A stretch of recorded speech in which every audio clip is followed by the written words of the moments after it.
Segura isso.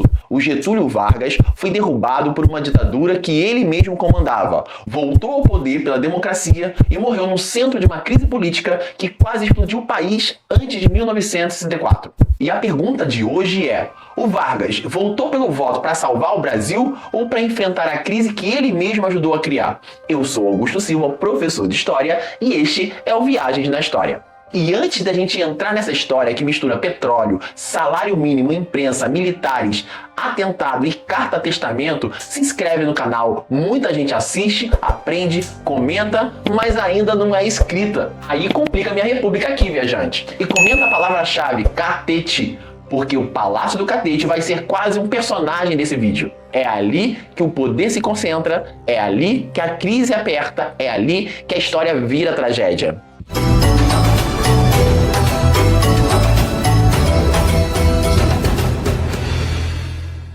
Para entender o segundo governo Vargas, a gente precisa voltar um pouquinho. Vargas governou o Brasil de 30 a 45. Passou pelo governo provisório, pelo governo constitucional e depois pelo Estado Novo. Uma ditadura com censura, repressão, propaganda oficial e centralização política. Só que ao mesmo tempo ele também construiu uma imagem muito forte ligada aos direitos trabalhistas. Olha a contradição. Era autoritário, mas também virou símbolo de proteção social para muitos trabalhadores. Ângela de Castro Gomes, em A Invenção do Trabalhismo, ajuda a entender isso. O trabalhismo varguista não era só propaganda vazia. Ele criou uma linguagem política que ligava o Estado, trabalhador e liderança presidencial. Mas essa relação vinha de cima para baixo. O trabalhador ganhava espaço simbólico, mas dentro de uma estrutura controlada pelo Estado. Em 1945, o Vargas cai, o Estado Novo acaba e o Brasil entra na chamada experiência democrática de 46 a 64. Só que democracia aqui não significa tranquilidade. Era uma democracia jovem, cheia de medo do comunismo, pressão militar, partidos em disputa e elites tentando controlar o ritmo da participação popular. E aí vem a virada em 1950. O Getúlio se candidata e vence. O antigo ditador volta pelo voto. Diferentemente do primeiro período, iniciado em 1930, Vargas voltou ao catete com legitimidade eleitoral, o que dificultava para parte da oposição simplesmente arrancá-lo do poder sem parecer um golpe. Só que o Vargas não voltou para o Brasil parado no tempo. O país estava urbanizado, industrializado, com trabalhadores mais mobilizados, imprensa muito ativa, empresários pressionando, militares opinando e Guerra Fria colocando todo mundo no modo: se mexeu, é comunista. O Boris Fausto, em A História do Brasil, interpreta esse período como uma parte de uma democracia de massa ainda instável. Ou seja, mais gente participando da política, mas as instituições ainda sem força suficiente para absorver tanto conflito. Traduzindo para o nosso idioma, colocaram pressão de caminhão em ponte de madeira.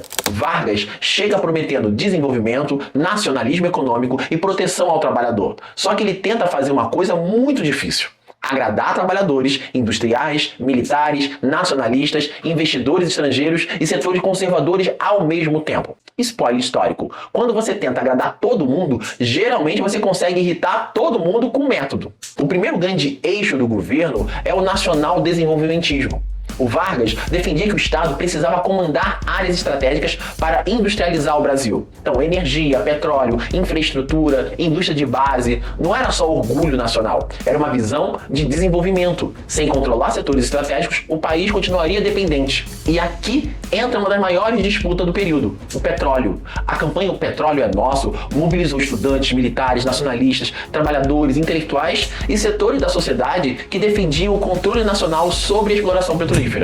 A Petrobras foi criada pela Lei nº 2004, de 3 de outubro de 1953, que definiu o monopólio da União em pesquisa, lavra, refino e transporte do petróleo. Agora presta atenção, a Petrobras não nasce como um detalhe administrativo, nasce como símbolo. Para os nacionalistas era a independência econômica, para os setores liberais e grupos ligados ao capital estrangeiro era estatismo demais. E para a oposição era mais uma peça no tabuleiro para acusar o Vargas de querer concentrar poder. Thomas Skidmore, em Brasil de Getúlio a Castelo, mostra que a política brasileira dos anos 50 estava atravessada por esse conflito entre desenvolvimento, populismo, anticomunismo e pressão militar. O Vargas tenta governar numa arena em que cada decisão econômica vira acusação política. Só que desenvolvimento custa caro. E o governo enfrenta inflação, dificuldade de financiamento externo, pressão sobre salários e descontentamento social. Resumindo esse período, é possível dividir em fases. Primeiro, tentativa anti-inflacionária e busca de apoio financeiro dos Estados Unidos. Depois, reforma ministerial de 1953. E, por fim, o aprofundamento da crise até agosto de 54. O Vargas ele tenta conciliar e em 1953 faz reforma ministerial, traz nomes de diferentes campos políticos e chama o João Goulart, o Jango, para o Ministério do Trabalho. Olha a jogada. Ao mesmo tempo que tentava conversar com setores conservadores, o Vargas acena para sua base trabalhista. Isso não era uma guinada simples à esquerda, era uma tentativa de conciliação num governo cercado. É possível fazer essa leitura ao lembrar que a mesma reforma que trouxe o Jango teve e incorporou nomes ligados ou próximos ao UDN. E aí vem a bomba trabalhista, o salário mínimo. A inflação corroía o poder de compra. Trabalhadores pressionavam. O Jango propõe dobrar o salário mínimo. Para os trabalhadores, era sobrevivência. Para os empresários e setores militares, era ameaça. Para a oposição, era munição política. Em janeiro de 1954, o Jango apresentou proposta de duplicação do salário mínimo. E em 1º de maio, o Vargas anunciou o aumento de 100%, aceitando a recomendação do Goulart. A medida teve forte impacto popular, mas estreitou as bases de apoio do governo e ampliou o seu isolamento político. Agora vem a parte absurda e muito reveladora. Em fevereiro de 1954, antes do anúncio final do aumento, 82 coronéis e tenentes-coronéis assinaram o chamado Manifesto dos Coronéis, criticando a situação das Forças Armadas e atacando a proposta do aumento do salário mínimo, que, segundo eles, criaria distorções salariais graves. Olha a contradição histórica. Enquanto trabalhadores pediam salário para enfrentar o custo de vida, parte dos militares via o aumento como uma ameaça à hierarquia social. Não era só economia, era disputa sobre quem podia subir na sociedade e até onde a democracia poderia mexer nas relações de poder. Maria Helena Capelato, estudando propaganda política e cultura política no Brasil, ajuda a lembrar que o varguismo sempre trabalhou muito bem símbolos: trabalhador, nação, povo, liderança, inimigo. No segundo governo, esses símbolos continuam fortes, mas o controle sobre a narrativa já não é mais o mesmo do Estado Novo. Agora, há oposição organizada, imprensa agressiva e disputa aberta. E falando em imprensa, entra em cena Carlos Lacerda, jornalista, político e dono de uma retórica demolidora e líder de oposição feroz a Vargas. Lacerda não fazia oposição com luva de pelica. Era pedrada verbal, manchete explosiva e acusação no modo metralhadora. A UDN e setores oposicionistas acusavam o governo de corrupção, autoritarismo, aparelhamento do Estado e ameaça sindicalista. Vargas, por sua vez, se apresentava como defensor do povo contra forças econômicas poderosas. E aqui o vídeo precisa tomar cuidado. Não dá para transformar isso em mocinho contra vilão. Tinha denúncia real? Tinha. Tinha campanha política interessada? Também. História é esse pacote completo, não trailer da Marvel. Agora, viajante, pausa estratégica no meio da crise. Assim como Vargas tentou controlar a inflação, oposição, militares e imprensa ao mesmo tempo, eu vou tentar controlar uma coisa aqui também: a sua vontade de assistir sem se inscrever. Clica no botão, porque esse canal também precisa de base de apoio popular. E bora voltar, porque agora a crise sai do campo político e entra no campo policial. Em 1953, a CPI da última hora já tinha alimentado tentativas de impeachment contra o Vargas, acusando de favorecimento ao jornal de Samuel Weiner. Em 1954, a oposição intensifica denúncias e um pedido de impeachment chega ao Congresso, mas é derrotado por 136 votos contra 35. Só que a derrota do impeachment não encerra a crise. Pelo contrário, para setores que queriam derrubar Vargas, a via legal parecia insuficiente. A temperatura política sobe. E aí, no dia 5 de agosto de 1954, acontece o episódio que muda tudo: o atentado da Rua Toneleiro. Carlos Lacerda sofre um atentado na porta da sua casa em Copacabana. Ele fica ferido no pé. O major aviador Rubens Florentino Vaz, que fazia sua segurança, é atingido e morre. O guarda municipal Salvio Romero também é ferido, mas consegue anotar a placa do carro usado na fuga. Esse detalhe da placa é decisivo. As investigações começam a apontar para pessoas ligadas à guarda pessoal do Vargas, comandada por Gregório Fortunato. Rapidamente, as investigações conduzidas por oficiais da aeronáutica, na chamada República do Galeão, apontam conexões com o Palácio do Catete. Agora pensa o tamanho do desastre político. O principal opositor de Vargas sofre um atentado, o oficial da aeronáutica morre e as pistas levam direto por dentro do círculo presidencial. Mesmo que o Vargas não tenha ordenado o crime, politicamente o governo fica encurralado. O Lacerda acusa o Vargas publicamente. A imprensa explode, a aeronáutica pressiona, a oposição exige renúncia. Parte dos militares não aceitam mais uma solução de compromisso. A crise deixa de ser um governo impopular e vira o presidente precisa sair. E aqui entra uma frase que resume o drama.